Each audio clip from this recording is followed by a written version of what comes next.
अथातः शल्याहरणविधिमध्यायं व्याख्यास्यामः। इति हस्माहुरात्रेयादयो महर्षयः। वक्रर्जुतिर्यगूर्ध्वाधः वक्रर्जुतिर्यगूर्ध्वाधः शल्यानां पञ्चधा गतिः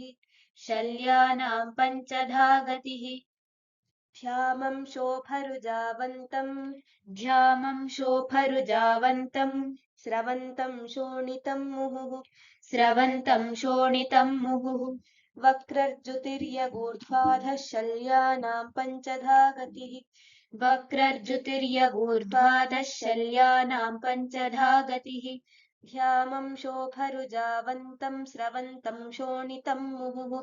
ध्यामं शोभरुजावन्तं स्रवन्तं शोणितं मुहुः।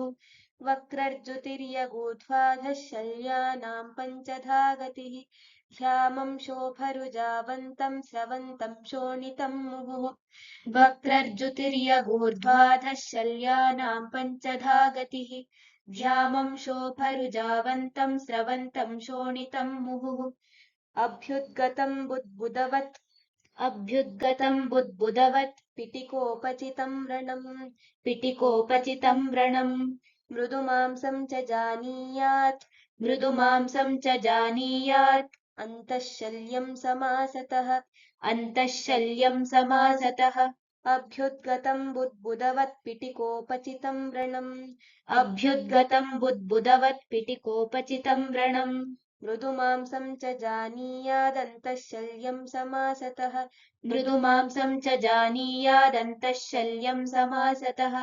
अभ्युद्गतं बुद्बुदवत् पिटिकोपचितं व्रणम् मृदुमांसं च जानीयादन्तःशल्यं समासतः अभ्युद्गतं बुद्बुदवत् पिटिकोपचितं व्रणम् मृदुमांसं च जानीयादन्तःशल्यं समासतः। विशेषात्वगते शल्ये विवर्णः कठिनायतः शोभो भवति मांसस्थे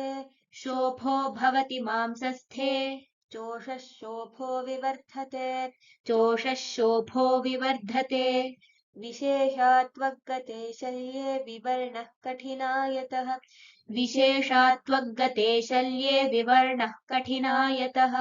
शोभो भवति मांसस्थे चोषः शोभो विवर्धते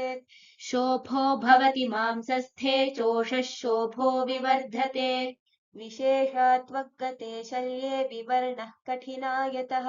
शोभो भवति मांसस्थे चोषः शोभो विवर्धते विशेषात्वगते शल्ये विवर्णः कठिनायतः शोभो भवति मांसस्थे चोषः शोभो विवर्धते। पीडनाक्षमतापाकः शल्यमार्गो न रोहति पेश्यन्तरगते मांस प्राप्तवच्छ्वयतुं विना पीडनाक्षमतापाकः शल्यमार्गो न रोहति पेश्यन्तरगते मांस प्राप्तवच्छ्वयतुं विना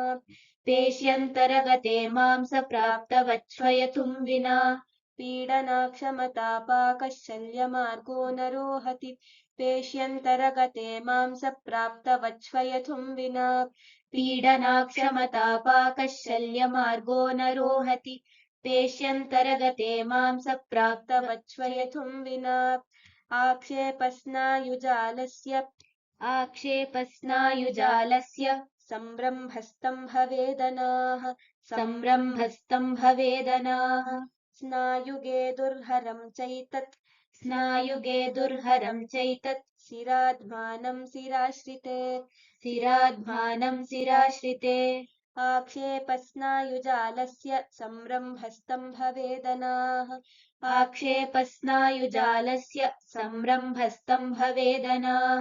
स्नायुगे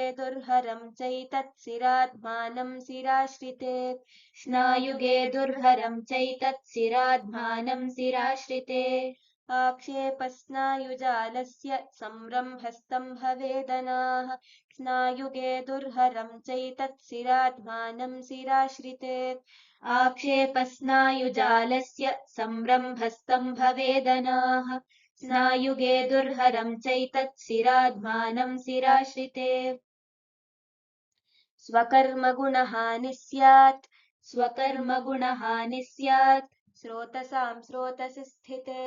स्रोतसां स्रोतसि स्थिते धमनीस्थे निलो रक्तम् फेन युक्तमुदीरयेत् स्वकर्मगुणहानिः स्यात् स्रोतसां स्रोतसि स्थिते धमनीस्थे निलो रक्तम् फेन युक्तमुदीरयेत् स्वकर्मगुणहानिः स्यात् स्रोतसां स्रोतसि स्थिते धमनीस्थे निलो रक्तम् फेन युक्तमुदीरयेत् स्वकर्मगुणहानिः स्यात् स्रोतसां स्रोतसि स्थिते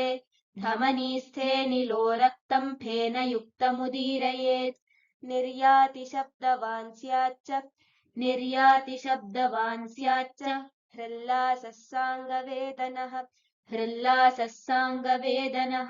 सङ्घर्षो बलवानस्ति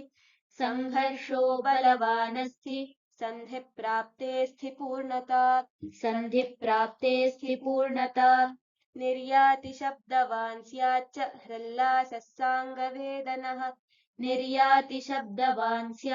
हृल्लासः साङ्गवेदनः सङ्घर्षो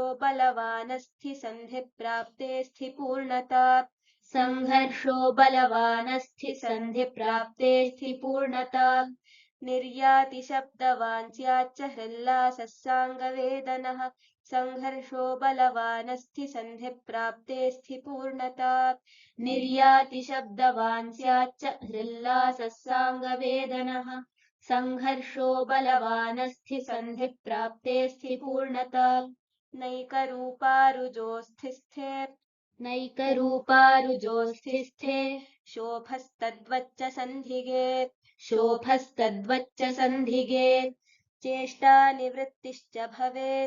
चेष्टानिवृत्तिश्च भवेत् आटोपः कोष्ठसंश्रिते नैकरूपारुजोऽस्थिस्थे शोभस्तद्वच्च सन्धिगे चेष्टानिवृत्तिश्च भवेदाटोपः कोष्ठसंश्रिते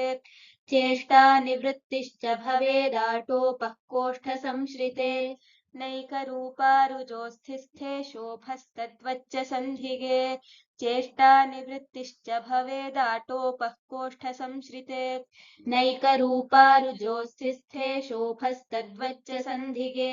चेष्टानिवृत्तिश्च भवेदाटोपः कोष्ठसंश्रिते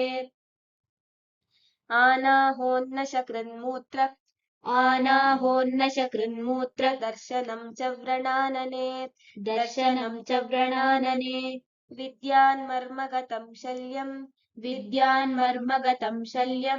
मर्मविद्धोपलक्षणैः आनाहोन्नशकृन्मूत्र दर्शनं च व्रणानने विद्यान्मर्मगतं शल्यं मर्मविद्धोपलक्षणैः आनाहोन्नशकृन्मूत्र दर्शनं च व्रणानने विद्यान्मर्मगतं शल्यं मर्मविद्धोपलक्षणैः आनाहोन्नशकृन्मूत्र दर्शनं च व्रणानने विद्यान्मर्मगतं शल्यं मर्मविद्धोपलक्षणैः यथा स्वं च परिस्रावैः त्वगादिषु विभावयेत् रुह्यते शुद्धदेहानाम्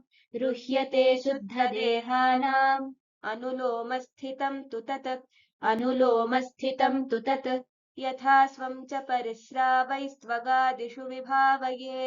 यथा स्वं च परिस्रावैस्त्वगादिषु विभावयेत् रुह्यते शुद्धदेहानामनुलोमस्थितं तु तत्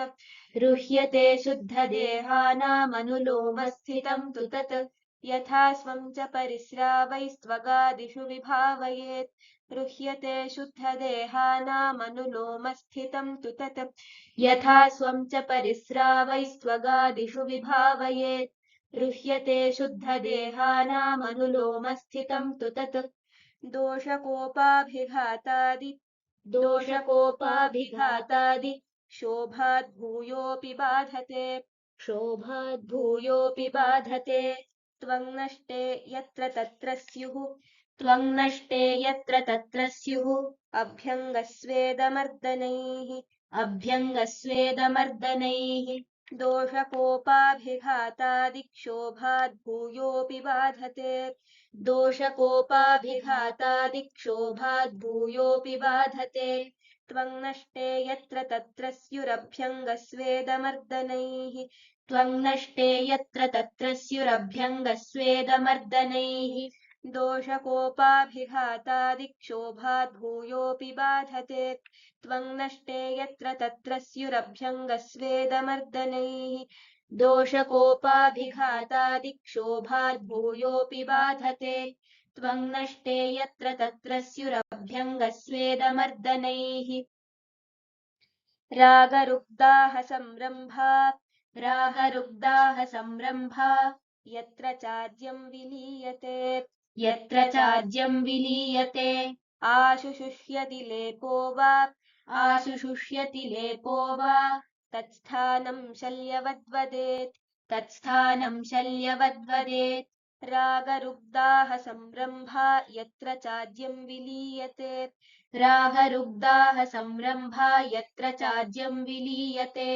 आशुशुष्यति लेपो वा तत्स्थानं शल्यवद्धरेत् आशुशुष्यति लेपो वा तत्स्थानं शल्यवद्वदेत् रागरुग्धाः संरम्भा यत्र चाद्यं विलीयते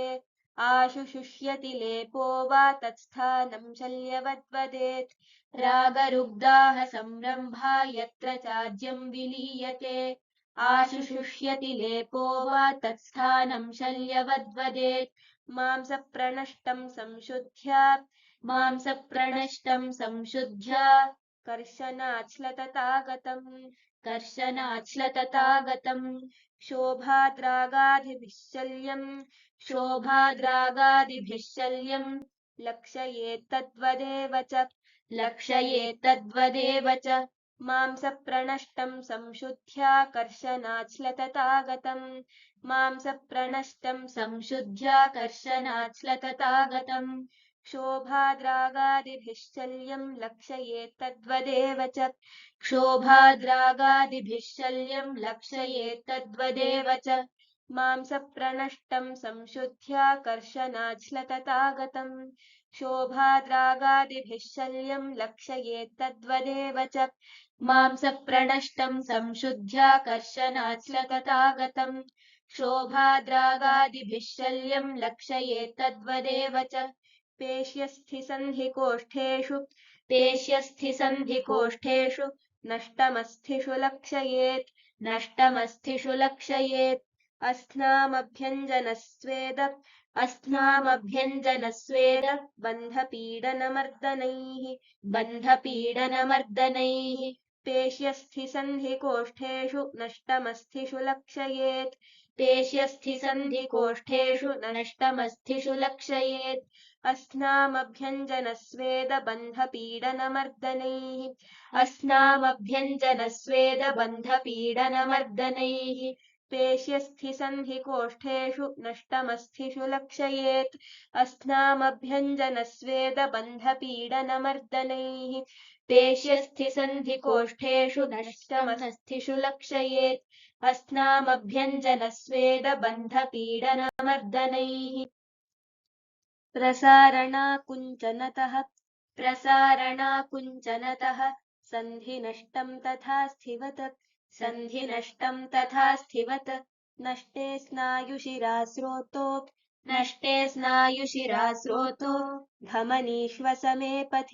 धमनीष्वसमे पथि प्रसारणाकुञ्चनतः सन्धिनष्टं तथा स्थिवत्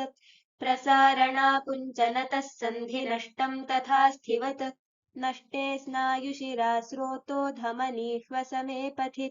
नष्टे स्नायुशिरास्रोतो धमनीष्वसमे पथि प्रसारणाकुञ्चनतः सन्धिनष्टं तथा स्थिवत् नष्टे स्नायुशिरास्रोतो धमनीष्वसमे पथि प्रसारणाकुञ्चनतः सन्धिनष्टं तथा स्थिवत् नष्टे स्नायुशिरास्रोतो धमनीष्वसमे पथि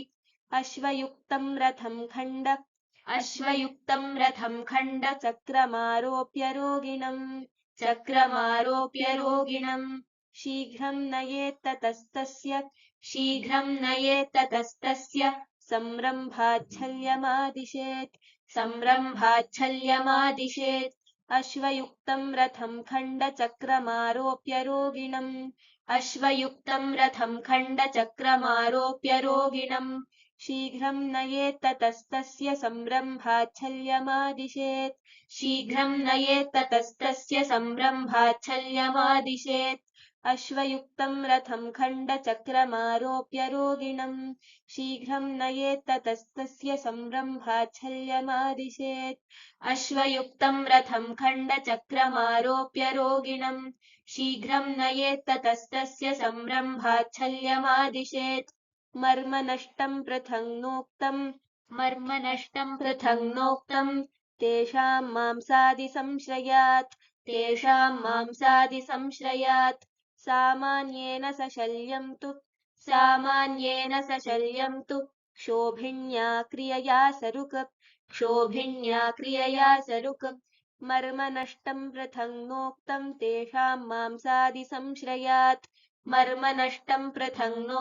तेषां मांसादिसंश्रयात् सामान्येन सशल्यं तु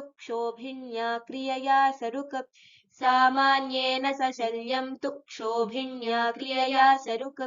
मर्मनष्टं पृथङ्नोक्तं तेषां मांसादिसंश्रयात् सामान्येन सशल्यं तु क्षोभिण्या क्रियया सरुक्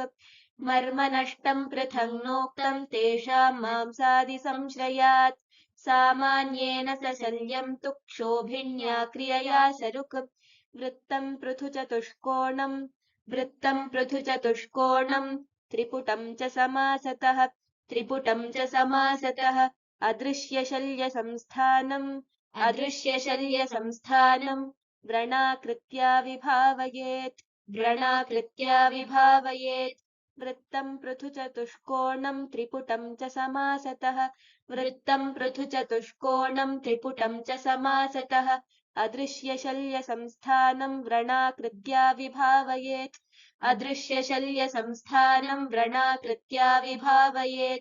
वृत्तं पृथुचतुष्कोणं त्रिपुटं च समासतः अदृश्यशल्यसंस्थानं व्रणाकृत्या विभावयेत् वृत्तं पृथुचतुष्कोणं त्रिपुटं च समासतः अदृश्यशल्यसंस्थानं व्रणाकृत्या विभावयेत् तेषामाहरणोपायौ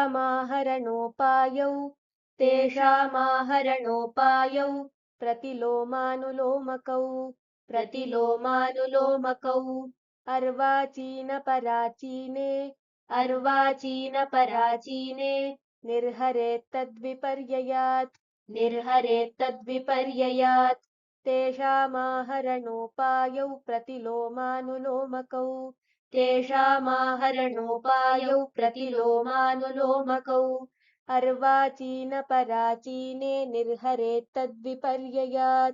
अर्वाचीनपराचीने निर्हरेत्तद्विपर्ययात् तेषामाहरणोपायौ प्रतिलोमानुलोमकौ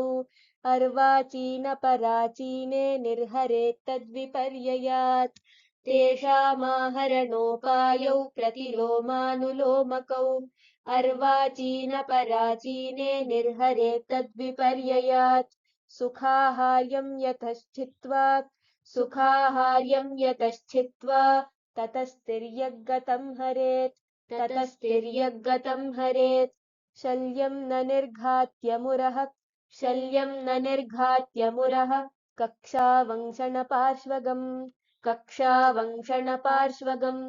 सुखाहार्यं यतश्चित्वा ततस्तिर्यग्गतं हरेत् सुखाहार्यं यतश्चित्वा ततस्तिर्यग्गतं हरेत् शल्यं न निर्घात्य मुरः कक्षावंशनपार्श्वगम् शल्यं न निर्घात्य मुरः कक्षावंशनपार्श्वगम्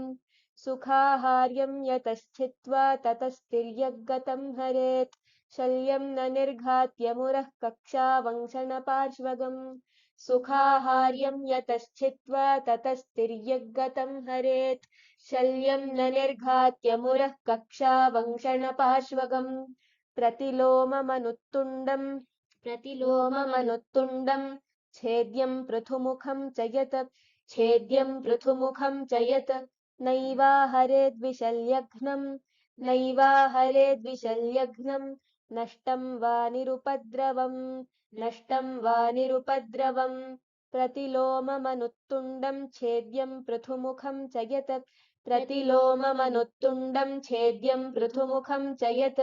नैवाहरेद्विशल्यघ्नं नष्टं वा निरुपद्रवम् नैवाहरेद्विशल्यघ्नं नष्टं वा निरुपद्रवम् प्रतिलोममनुत्तुण्डं छेद्यं पृथुमुखं च यत् नैवाहरेद्विशल्यघ्नं नष्टं वा निरुपद्रवम् प्रतिलोममनुत्तुण्डं छेद्यं पृथुमुखं च यत् नैवाहरेद्विशल्यघ्नं नष्टं वा निरुपद्रवम् अथाहरेत्करप्राप्यम्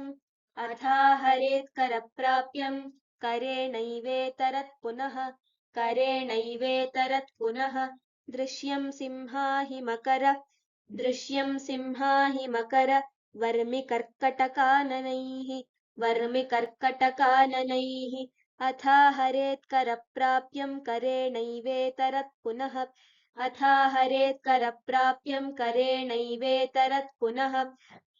दृश्यं सिंहाहिमकरवर्मिकर्कटकाननैः दृश्यं सिंहाहिमकरवर्मिकर्कटकाननैः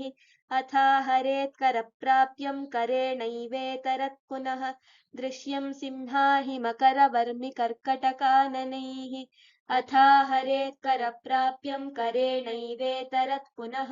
दृश्यं सिंहाहिमकरवर्मिकर्कटकाननैः अदृश्यं व्रणसंस्थानात् ग्रहीतुं शक्यते यतः कङ्कभृङ्गाह्वकुरर शरारीवायसाननैः अदृश्यं व्रणसंस्थानात् गृहीतुं शक्यते यतः अदृश्यं व्रणसंस्थानात् ग्रहीतुं शक्यते यतः कङ्कभृङ्गाह्वकुररशरारीवायसाननैः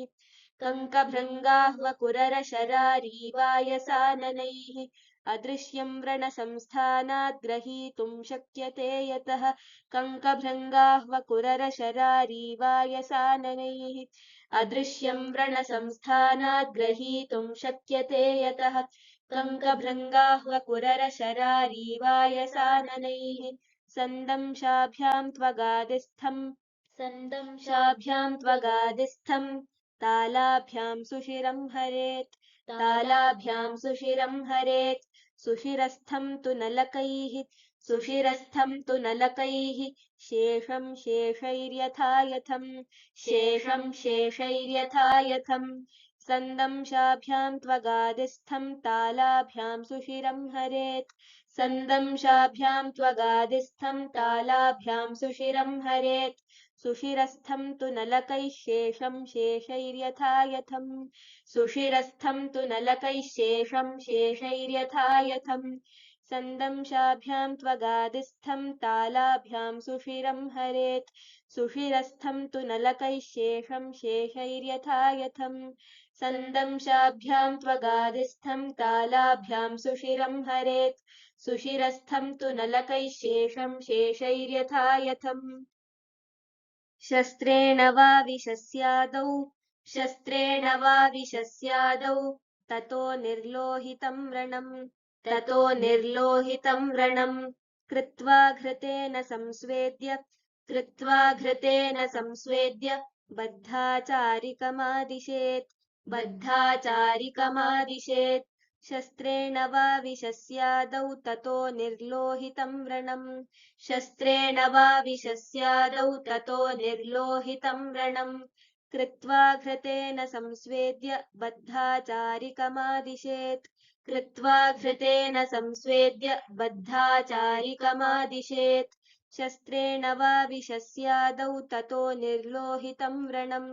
कृत्वा घृतेन संस्वेद्य बद्धाचारिकमादिशेत् शस्त्रेण वा विशस्यादौ ततो निर्लोहितं व्रणम् कृत्वा घृतेन संस्वेद्य बद्धाचारिकमादिशेत् शिरास्नायुविलग्नं तु चालयित्वा शलाकया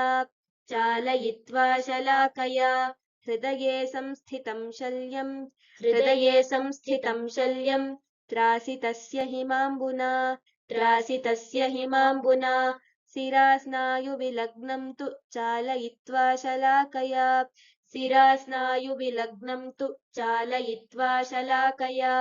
हृदये संस्थितं शल्यं त्रासितस्य हिमाम्बुना शिरास्नायुविलग्नं तु चालयित्वा शलाकया हृदये संस्थितं शल्यं त्रासितस्य हिमाम्बुना शिरास्नायुविलग्नं तु चालयित्वा शलाकया हृदये संस्थितं शल्यं त्रासितस्य हिमाम्बुना ततस्थानान्तरं प्राप्तम् आहरेत्तद्यथायथम् यथा मार्गं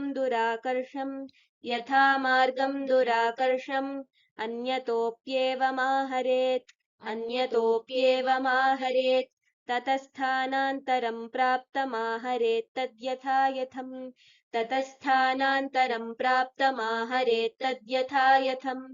यथा मार्गं दुराकर्षमन्यतोऽप्येवमाहरेत्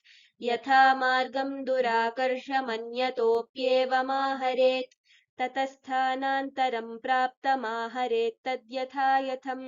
यथा मार्गं दुराकर्षमन्यतोऽप्येवमाहरेत् ततस्थानान्तरं प्राप्तमाहरेत्तद्यथायथम्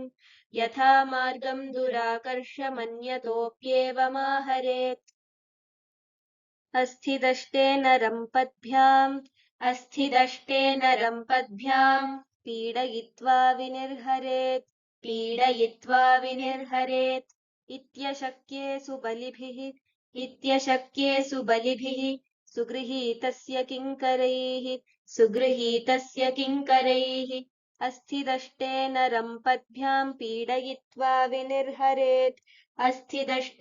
रम्पद्भ्याम् पीडयित्वा विनिर्हरेत् इत्यशक्ये सुबलिभिः सुगृहीतस्य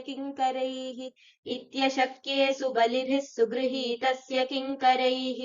अस्थिदष्टेन रम्पद्भ्याम् पीडयित्वा विनिर्हरेत् इत्यशक्ये सुबलिभिः सुगृहीतस्य किङ्करैः अस्थिदष्टेन रम्पद्भ्याम् पीडयित्वा विनिर्हरेत् इत्यशक्ये सुबलिभिः सुगृहीतस्य किङ्करैः तथाप्यशक्ये वारङ्गम् वक्रीकृत्य धनुर्जया सुबद्धं वक्त्रकटके बध्नीयात्सु समाहितः तथाप्यशक्ये वारङ्गं वक्रीकृत्य धनुर्जया सुबद्धं वक्त्रकटके बध्नीयात्सु समाहितः तथाप्यशक्ये वारङ्गं वक्रीकृत्य धनुर्जया सुबद्धं वक्त्रकटके बध्नीयात्सु समाहितः तथाप्यशक्ये वारङ्गं वक्रीकृत्य धनुर्जया सुबद्धं वक्त्रकटके बध्नीयात्सु समाहितः सुसंयतस्य पञ्चाङ्ग्या वाजिनः कषयाथतम् ताडयेदिति मूर्धानम् वेगेनोन्नमयन् वेगेनोन्नमयन् यथा सुसंयतस्य पञ्चाङ्ग्या वाजिनः कषयाथतम् सुसंयतस्य पञ्चाङ्ग्या वाजिनः कषयाथतम् ताडयेदिति मूर्धानं वेगेनोन्नमयन् यथा ताडयेदिति मूर्धानं वेगेनोन्नमयन् यथा सुसंयतस्य पञ्चाङ्ग्या वाजिनः कषयाथतम् ताडयेदिति मूर्धानं वेगेनोन्नमयन् यथा सुसंयतस्य पञ्चाङ्ग्या वाजिनः कषयाथतम् ताडयेदिति मूर्धानं वेगेनोन्नमयन् यथा उद्धरेच्छल्यमेवं वा उद्धरेच्छल्यमेवं वा शाखायां कल्पयेत्तरोः शाखायां कल्पयेत्तरोः बद्ध्वा दुर्बलवारङ्गम् बद्ध्वा दुर्बलवारङ्गम् कुशाभिः शल्यमाहरेत् कुशाभिः शल्यमाहरेत् उद्धरेच्छल्यमेवं वा शाखायां कल्पयेत्तरोः उद्धरेच्छल्यमेवं वा शाखायां कल्पयेत्तरोः बद्ध्वा दुर्बलवारङ्गम् कुशाभिः शल्यमाहरेत् बद्ध्वा दुर्बलवारङ्गम् कुशाभिः शल्यमाहरेत् उद्धरेच्छल्यमेवं वा शाखायां कल्पयेत्तरोः बद्ध्वा दुर्बलवारङ्गम् कुशाभिः शल्यमाहरेत् उद्धरेच्छल्यमेवं वा शाखायां कल्पयेत्तरोः बद्ध्वा दुर्बलवारङ्गम् कुशाभिः शल्यमाहरेत् श्वयथुग्रस्तवारङ्गम् श्वयथुग्रस्तवारङ्गम् शोभमुत्पीड्य युक्तितः शोभमुत्पीड्य मुद्गराहतया नाड्या मुद्गराहतया नाट्या निर्घात्योत्तुण्डितं हरेत् निर्घात्योत्तुण्डितं हरेत् श्वयथुग्रस्तवारङ्गम् शोभमुत्पीड्य युक्तितः श्वयथुग्रस्तवारङ्गम् शोभमुत्पीड्य युक्तितः मुद्गराहतया नाड्या निर्घात्योत्तुण्डितं हरेत् मुद्गराहतया नाड्या निर्घात्योत्तुण्डितं हरेत् श्वयथुग्रस्तवारङ्गम् शोभमुत्पीड्य युक्तितः मुद्गराहतया नाड्या निर्घात्योत्तुण्डितं हरेत् श्वयथुग्रस्तवारङ्गम् शोभमुत्पीड्य युक्तितः मुद्गराहतया नाड्या निर्घात्योत्तुण्डितं हरेत् तैरेव चानयेन्मार्गम् तैरेव चानयेन्मार्गम् अमार्गोत्तुण्डितं तु यत् अमार्गोत्तुण्डितं तु यत् मृदित्वा कर्णिनां कर्णम् मृदित्वा कर्णिनां कर्णम् नाड्यास्येन निगृह्य वा नाड्यास्येन निगृह्य वा तैरेव चानयेन्मार्गममार्गोत्तुण्डितं तु यत् तैरेव चानयेन्मार्गममार्गोत्तुण्डितं तु यत् मृदित्वा कर्णिनां कर्णम् नाड्यास्येन निगृह्य वा मृदित्वा कर्णिनां कर्णम् नाड्यास्येन निगृह्य वा तैरेव चानयेन्मार्गममार्गोत्तुण्डितं तु यत् मृदित्वा कर्णिनां कर्णम् नाड्यास्येन निगृह्य वा तैरेव चानयेन्मार्गममार्गोत्तुण्डितं तु यत् मृदित्वा कर्णिनां कर्णम् नाड्यास्येन निगृह्य वा अयस्कान्तेन निष्कर्णम् विवृतास्य मृजुस्थितम् पक्वाशयगतं शल्यम् विरेकेण विनिर्हरेत् अयस्कान्तेन निष्कर्णम् विवृतास्य मृजुस्थितम् पक्वाशयगतं शल्यम् विरेकेण विनिर्हरेत् पक्वाशयगतं शल्यम् विरेकेण विनिर्हरेत् अयस्कान्तेन निष्कर्णम् विवृतास्य मृजुस्थितम्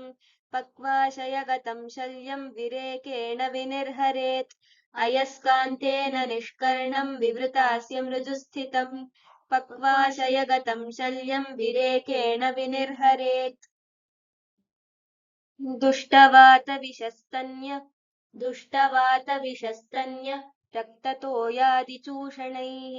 रक्ततोयादिचूषणैः कण्ठस्रोतो गते शल्ये कण्ठस्रोतो गते शल्ये सूत्रं कण्ठे प्रवेशयेत् सूत्रं कण्ठे प्रवेशयेत् दुष्टवातविषस्तन्यरक्ततोयादिचूषणैः दुष्टवातविषस्तन्यरक्ततोयादिचूषणैः कण्ठस्रोतो गते शल्ये सूत्रं कण्ठे प्रवेशयेत् कण्ठस्रोतो गते शल्ये सूत्रं कण्ठे प्रवेशयेत् दुष्टवातविषस्तन्यरक्ततोयादिचूषणैः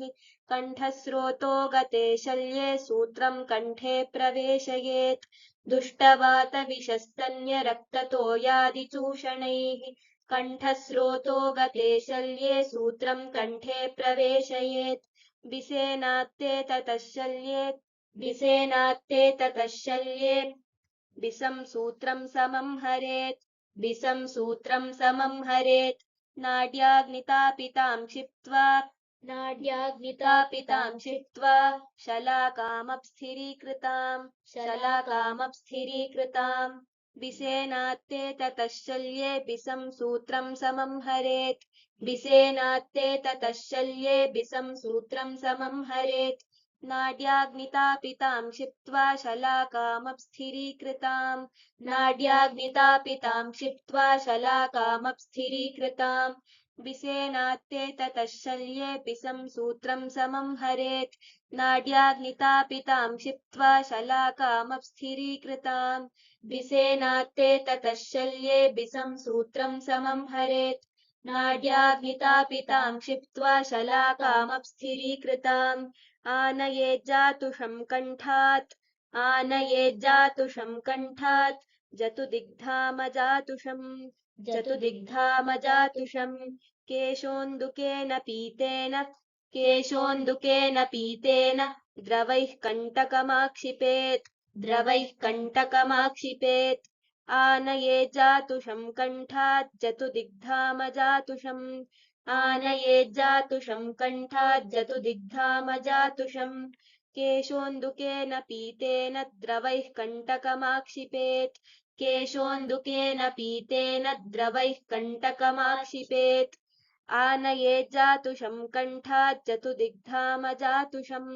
केशोन्दुकेन पीतेन द्रवैः कण्टकमाक्षिपेत् आनयेज्जातुषं कण्ठात् जतुदिग्धामजातुषम् केशोन्दुकेन पीतेन द्रवैः कण्टकमाक्षिपेत् सहसा सूत्रबद्धेन सूत्रबद्धेन वमतस्तेन चेतरत् वमतस्तेन चेतरत् अशक्यं मुखनासाभ्याम् अशक्यं मुखनासाभ्याम् आहर्तुं परतोऽनुदेत् आहर्तुं परतोऽनुदेत् सहसा सूत्रबद्धेन वमतस्तेन चेतरत् सहसा सूत्रबद्धेन वमतस्तेन चेतरत् अशक्यं मुखनासाभ्यामाहर्तुं परतोऽनुदेत् अशक्यं मुखनासाभ्यामाहर्तुं परतोऽनुदेत् सहसा सूत्रबद्धेन वमतस्तेन चेतरत् अशक्यं मुखनासाभ्यामाहर्तुं परतोऽनुदेत् सहसा सूत्रबद्धेन वमतस्तेन चेतरत् अशक्यं मुखनासाभ्यामाहर्तुं परतोऽनुदेत् अप्पानस्कन्धघाताभ्याम् अप्पानस्कन्धघाताभ्याम् ग्रासशल्यं प्रवेशयेत् ग्रासशल्यं प्रवेशयेत् सूक्ष्माक्षिव्रणशल्यानि सूक्ष्माक्षिव्रणशल्यानि क्षौमवालजलैर्हरेत् क्षौमवालजलैर्हरेत् अप्पानस्कन्धघाताभ्याम् ग्रासशल्यं प्रवेशयेत् अप्पानस्कन्धघाताभ्याम् ग्रासशल्यं प्रवेशयेत् सूक्ष्माक्षिव्रणशल्यानि क्षौमवालजलैर्हरेत् सूक्ष्माक्षिव्रणशल्यानि क्षौमवालजलैर्हरेत् अप्पानस्कन्धघाताभ्याम् ग्रासशल्यं प्रवेशयेत् सूक्ष्माक्षिव्रणशल्यानि क्षौमवालजलैर्हरेत् अप्पानस्कन्धघाताभ्याम् ग्रासशल्यं प्रवेशयेत् सूक्ष्माक्षिव्रणशल्यानि क्षौमवालजलैर्हरेत् अपां पूर्णं विधुनुयात् अपां पूर्णं विधुनुयात् अवाक्षिरसमायतम् अवाक्षिरसमायतम् वामयेच्चामुखं भस्म वामयेच्चामुखं भस्म राशौ वानिखनेन्नरम् राशौ वानिखनेन्नरम् अपां पूर्णं विधुनुयादवाक्षिरसमायतम् अपां पूर्णं विधुनुयादवाक्षिरसमायतम् वामयेच्चामुखं भस्म राशौ वानिखनेन्नरम् वामयेच्चामुखं भस्म राशौ वानिखनेन्नरम् अपां पूर्णं विधुनुयादवाक्षिरसमायतम् वामयेच्चामुखं भस्म राशौ वानिखनेन्नरम् अपां पूर्णं विधुनुयादवाक्षिरसमायतम् वामयेच्चामुखं भस्म राशौ वानिखनेन्नरम् कर्णेऽम्बुपूर्णे हस्तेन मथित्वा तैलवारिणी क्षिपेदधोमुखं कर्णं हन्याद्वाचूषयेतवात् कर्णेऽम्बुपूर्णे हस्तेन मथित्वा तैलवारिणी क्षिपेदधोमुखं कर्णं हन्याद्वाचूषयेतवात् कर्णेऽम्बुपूर्णे हस्तेन मथित्वा तैलवारिणी क्षिपेदधोमुखं कर्णं हन्याद्वाचूषयेतवात् कर्णेऽम्बुपूर्णे हस्तेन मथित्वा तैलवारिणी क्षिपेदधोमुखं कर्णं हन्याद्वाचूषयेतवात् कीटे स्रोतो गते कर्णं पूरयेल्लवणाम्बुना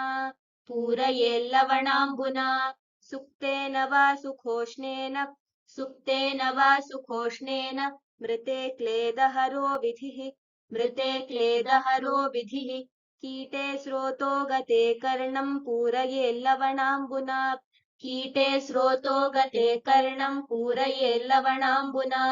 सुक्तेन वा सुखोष्णेन मृते क्लेदहरो विधिः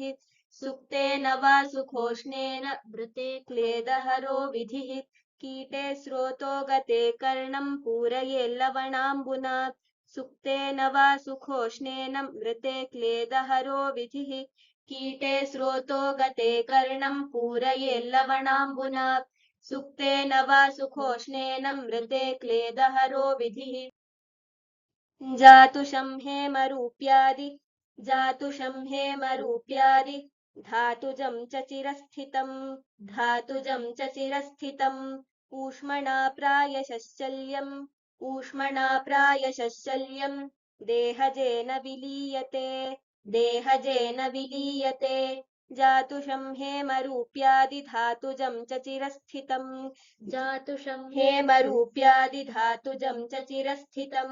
ऊष्मणा प्रायशश्चल्यं देहजेन विलीयते जातुषं हेमरूप्यादि धातुजं च चिरस्थितम् ऊष्मणा प्रायशश्चल्यं देहजेन विलीयते जातुषं हेमरूप्यादि धातुजं च चिरस्थितम् ऊष्मणा प्रायशश्चल्यं देहजेन विलीयते मृद्वेणुदारुशृङ्गास्थि दन्तवालोपलानिन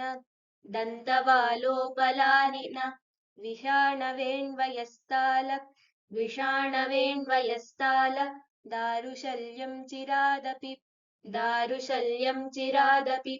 मृद्वेणुदारुशृङ्गास्थि दन्तवालोपलानिन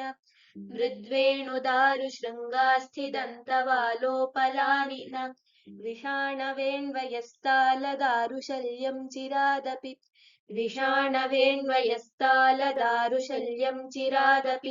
मृद्वेणुदारुशृङ्गास्थि दन्तवालोपलानिन विषाणवेण्वयस्ताल दारुशल्यं चिरादपि मृद्वेणुदारुशृङ्गास्थि दन्तवालोपलानिन विषाणवेण्वयस्ताल दारुशल्यं चिरादपि प्रायो निर्भुज्यते तद्धि पचत्याशु पलासृजी शल्ये मांसावगाढे चेत् शल्ये मांसावगाढे चेत् सदेशो न विदह्यते सदेशो न विदह्यते प्रायो निर्भुज्यते तद्धि पचत्याशुपलासृजी प्रायो निर्भुज्यते तद्धि पचत्याशुपलासृजी शल्ये मांसावगाढे चेत् सदेशो न विदह्यते शल्ये मांसावगाढे चेत् सदेशो न विदह्यते प्रायो निर्भुज्यते तद्धि पचत्याशुपलासृजी शल्ये मांसावगाढे चेत् सदेशो न विदह्यते प्रायो निर्भुज्यते तद्धि पचत्याशुपलासृजी शल्ये मांसावगाढे चेत् सदेशो न विदह्यते ततस्तं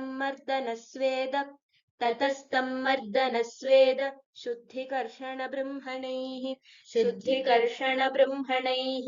तीक्ष्णोपनाहपानान्न घनशस्त्रपदाङ्कनैः ततस्तं मर्दनस्वेद शुद्धिकर्षणब्रह्मणैः तीक्ष्णोपनाहपानान्न घनशस्त्रपदाङ्कनैः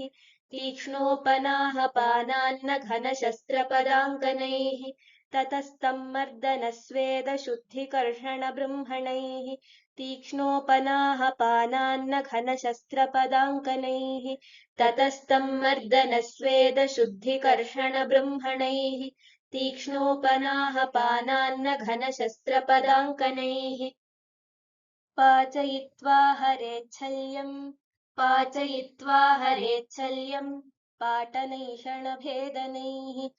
पाटनैषणभेदनैः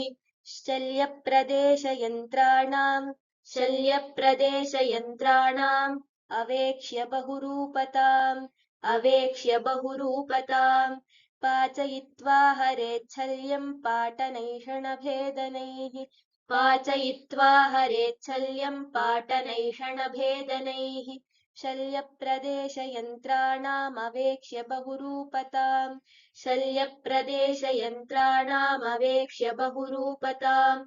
पाचयित्वा हरेच्छल्यम् पाटनैषणभेदनैः शल्यप्रदेशयन्त्राणामवेक्ष्य बहुरूपताम् पाचयित्वा हरेच्छल्यम् पाटनैषणभेदनैः शल्यप्रदेशयन्त्राणामवेक्ष्य बहुरूपताम् तैस्तैरुपायैर्मतिमान्